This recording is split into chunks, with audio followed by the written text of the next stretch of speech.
لیکن ہر چوٹ کے کچھ عرصے بعد انسان دوبارہ نئی چوٹ کے لیے تیار ہو جاتا ہے۔ یہ بھی ایک سیکھنے کا عمل۔ دین کو سیکھنے کے لیے مختلف لوگوں کے پاس گئے، ہر ایک نے اپنے فرقہ اور فقہ کے مطابق سکھانے کی کوشش کی۔ میں نے اس پہ کوئی اپنے آپ کو، کیونکہ میں سنتا سب کی ہوں، مانتا جو میرا دماغ ہے اس کے مطابق ہی میں کام کرتا ہوں۔ دین کو بھی سیکھا، اعتکاف پہ بیٹھا، وہاں پہ میں نے دین کو پڑھنے کی کوشش کی، کئی دفعہ بیٹھا کہ دین ہے کیا۔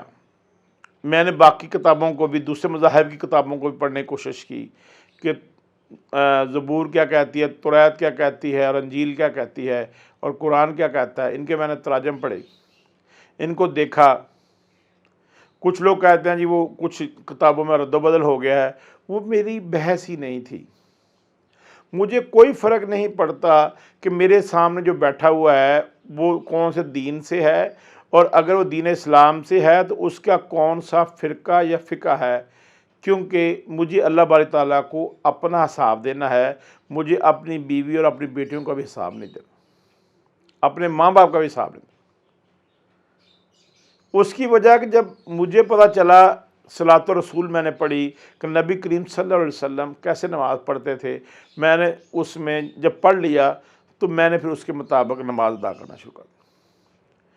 میرے گھر میں اور کوئی ویسے نماز نہیں پڑھتا، مجھے کوئی اعتراض نہیں، کیونکہ میں نے اپنی نمازوں کا حساب دینا، باقی لوگوں نے اپنی نمازوں کا حساب دینا۔ زندگی گزرتی جا رہی ہے، میں روز بروز نئی چیزیں سیکھتا ہوں۔ پہلے مجھے غصہ بہت آتا تھا، اب مجھے برداشت کرنا آ گیا۔ شکار کرنا میں سیکھا، میں نے پرویز بھائی میرے بھائی ہیں، ان سے میں نے سیکھا۔ پسٹل چلانا میں نے مختلف لوگوں سے سیکھا، لیکن سجاد نبی بابر صاحب نے میری بہت اس میں رہنمائی کی کہ پسٹل کو پکڑتے کیسے ہیں، اس ہاتھ کو کیسے رکھتے ہیں، اور پسٹل کو جب فائر کرنا تب اس کے ٹریگر کے اندر انگلی لے کے آتے ہیں، اور دوسرے ہاتھ کو جب آپ رکھتے ہیں تو اس کا انگوٹھا کیسے آتا ہے، اور کیسے آپ پسٹل کو گرپ کرتے ہیں، اس کا شیک کم ہو جاتا ہے۔ پسٹل میں ہاتھ ایسے کیوں نہیں رکھتے، اس کے ہاتھوں کو تھوڑا ایسے کیوں رکھتے ہیں، تاکہ آپ کے کندھے پر وہ جرک نہ آئے۔ ڈرائنگ کرنا سیکھا احسان علی قریشی صاحب سے، اور ان سے میئر کرنا سیکھا کہ ہم کسی چیز کا سکیل کیسے کرتے ہیں۔ شیر ماما سے میں نے سٹون کارونگ سیکھی، بلال قطب سے میں نے انٹیریئر ڈیزائن سیکھا، استاد بشیر سے میں نے منیچر سیکھا، خالد صاحب سے میں نے ٹیکسٹائل ڈیزائن سیکھا، جمال حمید صاحب سے پروڈکٹ ڈیزائن سیکھا، اظہر شیخ سے میں نے فوٹوگرافی سیکھی، احمد جعفری صاحب سے گرافک ڈیزائن سیکھا، سعید اختر صاحب سے میں نے اسکلپچر اور ڈرائنگ سیکھی، استاد عابد ظہیر سے میں نے ویلڈنگ کا کام سیکھا، استاد لکڑ، ان کا نام میں بھول گیا، ان سے ہم نے لکڑی کا کام سیکھا۔ اب بہت سارے لوگ زندگی میں ہیں جن سے یہ ساری چیزیں سیکھی۔ پھر ہم نے سیکھا کہ جب آپ پینٹ کر رہے ہوتے ہیں تو جس ہاتھ پہ پینٹ کرتے ہیں وہاں پہ کلر پیلٹ رکھتے ہیں، تاکہ ڈراپنگ جو ہے یا ڈراپس جو ہے وہ شیٹ کے اوپر نہ گرے۔ یہ میں نے استاد بشیر سے سیکھا، استاد بشیر سے اور استاد سعید اختر سے سیکھا۔ ادروائز کام کرتے کرتے پوری ڈرائنگ ہو چکی ہوتی تھی اور اس کے اوپر ایک کلر کا ڈراپ گر جاتا تھا۔ پھر کب کون سا برش استعمال کرنا ہے، پوسٹر کلر کرنے ہیں تو اس میں تھوڑا سا سرف کیوں ڈالنا ہے کہ اس کے سٹروکس نہ آئیں۔ ایک دفعہ جو کلر لگ جائے اس میں دوبارہ کلر لگائیں تو وہ سٹروک بن جاتا ہے، اس کو کنٹرول کرنا سیکھا۔ لائنر سے آؤٹ لائن لگا کر اس میں پوسٹر کلر کیسے فل کرتے ہیں، یہ میں نے اسد فاروقی صاحب سے سیکھا۔ دبیر صاحب سے میں نے ڈیزائن کرنا سیکھا، اسکلپچر میں نے میڈم طلعت سے سیکھا۔ یہ میری اتنی لمبی استاذہ کی فہرست ہے۔ میتھ میں نے استاد اقبال صاحب سے سیکھا، استاد اشفاق صاحب سے سیکھا، عربی میں نے قاری صاحب سے سیکھی۔ اب یہ ساری چیزیں ایسی تھیں۔ ڈسپلن میں نے غازی صاحب جو ہمارے اسکول کے پرنسپل ان سے سیکھا۔ شفقت میں نے پروفیسر اکرم صاحب سے سیکھی جو میرے کامرس کالج کے پرنسپل تھے۔ دبنگ ہونا میں نے مساعدہ ونڈل سے سیکھا جو میری این سی اے کی پرنسپل تھیں۔ عباسی عابدی صاحبہ جو میری این سی اے کی پرنسپل تھیں۔ اب یہ ساری چیزیں ایسی تھیں جن کو سیکھتے سیکھتے میں اس عمر میں پہنچ گیا ہوں۔ آج بھی میں ایک ادنا طالب علم ہوں، بہت سارے علوم کو سیکھنا چاہتا ہوں۔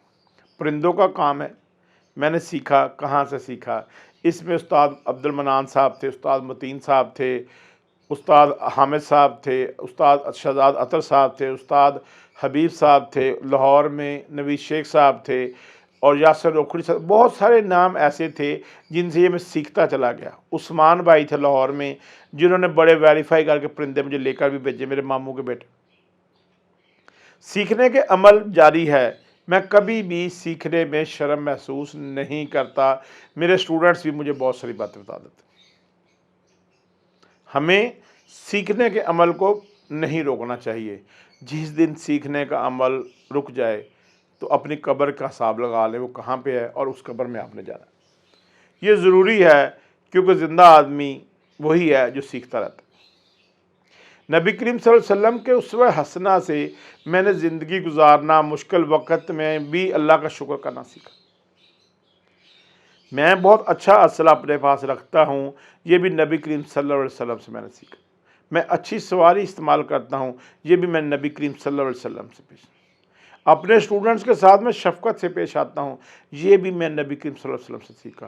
میری 4 بیٹیاں ہیں، اس کی خواہش بھی اس لیے تھی کہ میرے نبی کی بھی بیٹیاں تھیں۔ یہ سارے کام میں نے سیکھے۔ اللہ کے 99 نام ہیں جو مختلف چیزوں کو ڈپکٹ کرتے ہیں۔ کہیں وہ قہار ہے، کہیں غفار ہے، کہیں رحیم ہے، کہیں رحمان ہے، کہیں مصور ہے، کہیں قوی ہے، کہیں جلی ہے۔ میں ان ناموں کی وجہ سے میں نے وہ والی خصوصیات کو بھی تھوڑا تھوڑا، اللہ تو الٹیمیٹ ہے، سیکھنے کی کوشش کی۔ میں سیکھ رہا ہوں، سیکھتا رہوں گا جب تک میری زندگی کے اندر روح ہے اور میں حیات ہوں۔ جب قبر میں چلے جائیں گے تو پھر اگلے مرحلے ہیں، ان کے بارے میں مجھے پتہ نہیں، کیونکہ جو ہے وہ کتابیں تو بہت ساری ہیں کہ قبر کا منظر کیا ہوگا تو فلانا کیا ہوگا، وہ بھی میں نے پڑھنی شروع نہیں کی، کیونکہ وہ ابھی میں دنیا کو پڑھ رہا ہوں اور دین کو پڑھ رہا ہوں۔ جب میں یہ پڑھ چکوں گا پھر قبر کے حالات بھی پڑھنا شروع کر دوں گا۔ اللہ تعالیٰ آپ سب کو نبی کریم صلی اللہ علیہ وسلم کے اسوہ حسنہ پر عمل کرنے کی توفیق عطا فرمائیں اور اللہ کے نیک بندوں میں شامل کریں۔ سلامت رہیں، خوش رہیں۔ میرے چینل کو لائک کیجئے، سبسکرائب کیجئے۔ السلام علیکم۔